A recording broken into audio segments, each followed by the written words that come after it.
waxaanu leenahay walaalayaal wacbud rabbaka xataa yaأtiyaka alyaqiin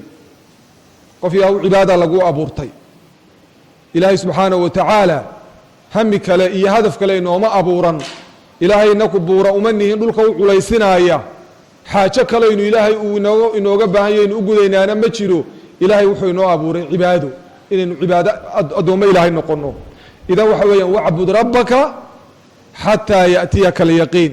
cibaadada waa la wadayaa oo waa la joogtaynayaa ilaa aynu yaqiinta oo geerida aynu ka helayno ma jiro xilli laynaga dhaafayo cibaadada ma jiro xilli la leeyahay yaqiin baan gaadhay oo anigu waxa weeyaan cibaadadii baa layga dhaafay nabigeenu calayhi الsalaatu wasalaam wuxuu ahaa acbad الnaas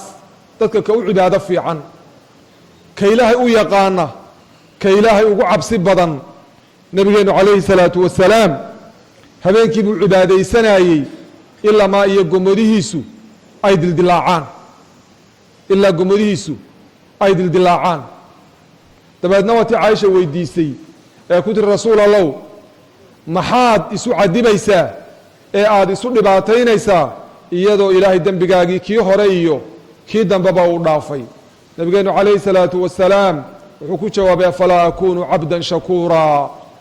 afalaa akunu cabdan shakuuraa walaalayaal towfiiqdan ilaahay bayna siiyey ilaahay baa salaadayna soo waafajiyey ilaahay baa soomkayna waafajiyey ilaahay baa qur-aankayna waafajiyey ilaahay baa nicmooyinkayna siiyey waxuu ilaahay naga mudan yahay inaynu inaku ilaahay u mahadnaqno saasuu nabigeenu wuxuu acbad الnaas